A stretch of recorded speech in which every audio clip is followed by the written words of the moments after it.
arrows darkening the sky, shields clashing, the roar of thousands of soldiers advancing, and before them, a small group that does not retreat. The world remembers a number, 300, but the real history is much greater. Year 480 BC. The most powerful empire in the world marches toward Greece. Thousands of soldiers, endless banners, the sound of an army that seems never to end. Their leader, Xerxes, king of kings, his objective, to erase Greece, and then a few decide to stay. Welcome to Curioholics, Epic Chronicles.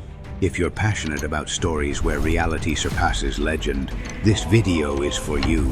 Support this chronicle with a like and stay until the end. Chapter 1. The Empire. Persia was immense, an empire that stretched beyond the known horizon. Entire cities surrendered before fighting. Greece, on the other hand, was divided.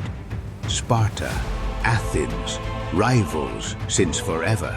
But fear unites what pride separates, and for the first time, they fight together.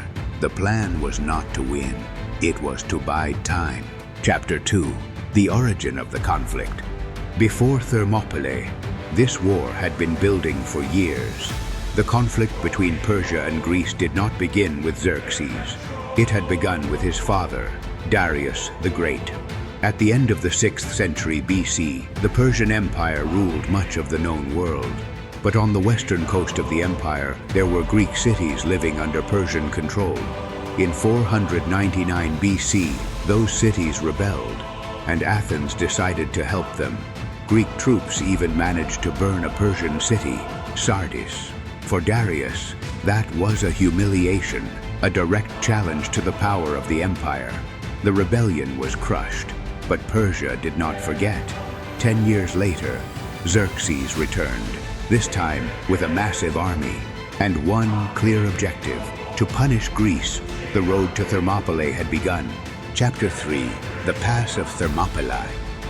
They chose the perfect place, a narrow pass between mountain and sea. Thermopylae, the hot gates, a place where numbers stop mattering, where one man can block 100. Chapter 4. The first clash at Thermopylae. When the Persian army arrived at Thermopylae, the contrast was overwhelming. Thousands upon thousands of Persian soldiers facing a small Greek army. Xerxes was convinced the battle would end quickly. He waited several days before attacking. He thought the Greeks would flee. They did not.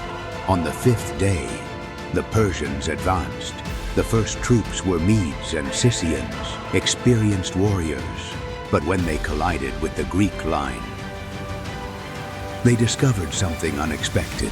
The Greek hoplites fought in tight formation, shield beside shield, spear beside spear, a wall of bronze. In the narrow pass of Thermopylae, the massive Persian army could not deploy its numerical advantage. The Persian soldiers attacked in waves, and one after another, they were repelled. Xerxes then ordered his elite unit forward, the Immortals. 10,000 selected warriors, the pride of the Persian Empire. But even they failed.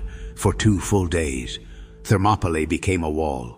The most powerful empire in the world stopped until someone showed the Persians a hidden path. Chapter 5. The Betrayal.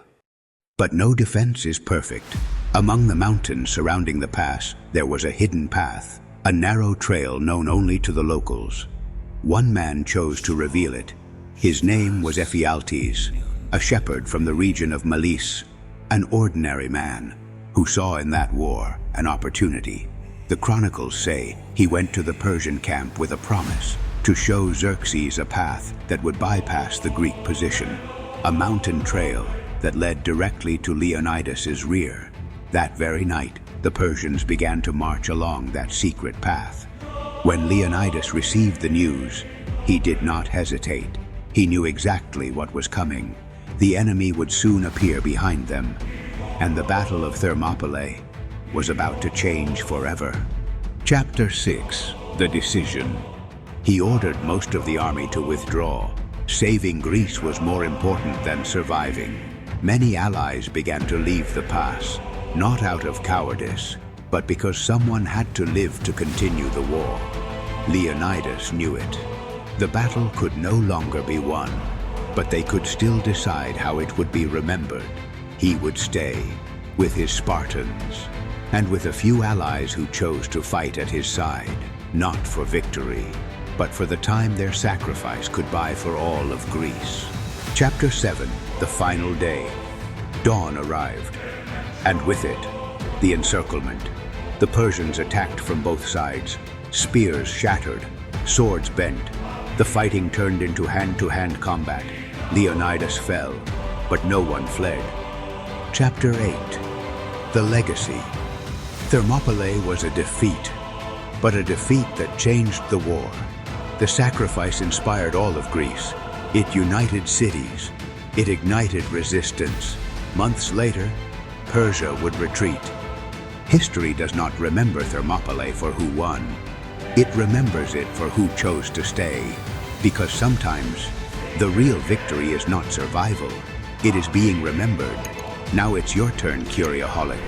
If you had been there, would you have stayed? See you in the next epic chronicle.